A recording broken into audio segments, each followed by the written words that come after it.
안녕하세요. 대단히 반갑습니다. 천금 같은 생일 선물 20일 전쯤의 일이다.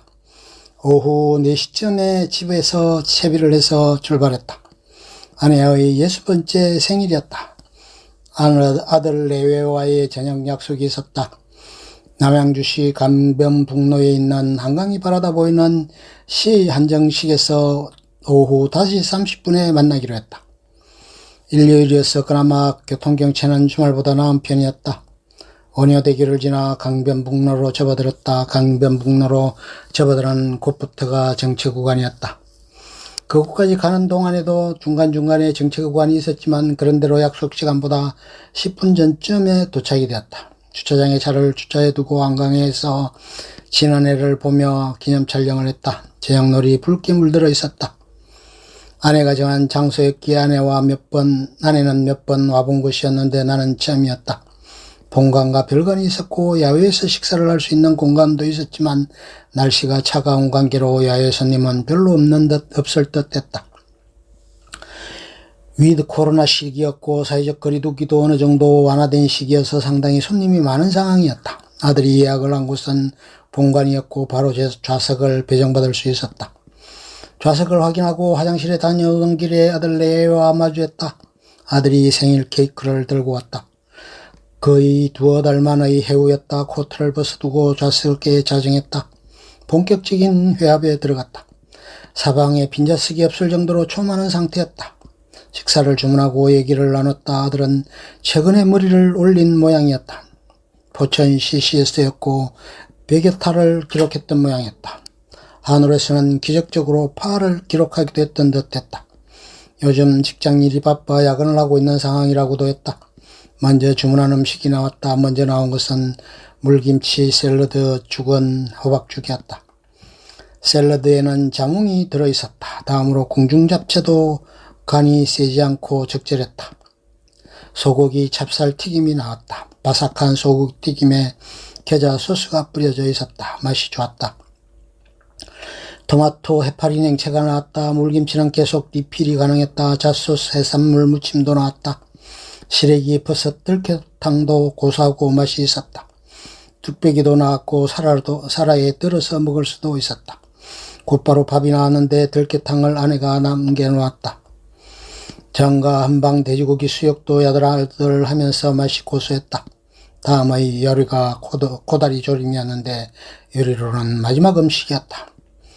본래 코다리 전문점에 가면 코다리를 다 가시 등을 발라주는데 그런 서비스를 기대하기는 어려운 형국이었다. 술이나 음료 등은 주문을 하지 않았다. 마지막으로 반찬 5가지 고등어구이 된장찌개로 이루어진 한상 차림이었다. 멸치, 고추무침, 시금치무침, 김치, 가지무침, 도라지무침 등이었다. 식사를 마친 후에는 후식으로 과일이 나왔다. 단호박 식혜가 나왔고 오렌지, 파인애플, 방울토마토, 포도 등으로 이루어져 있었다. 저녁 한 끼를 거의 포식 수준으로 맛본 셈이었다. 식사가 마무리될 때쯤 며느리가 선물 상자를 내놓았다.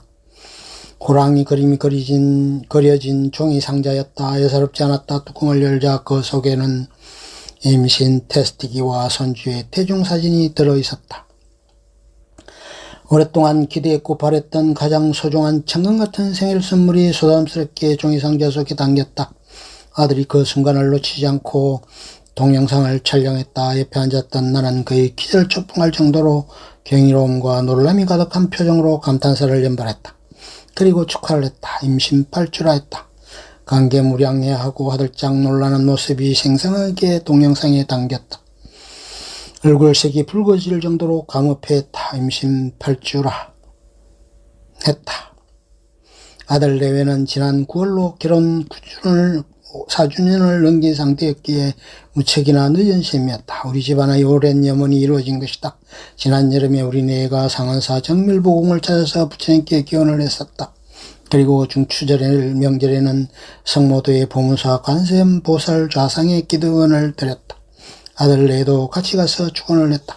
꼭 하나의 소원은 들어준다고 했었고 전국에서 이름을 떨치는 4대 기도처로 명성이 자자하던 곳이었다.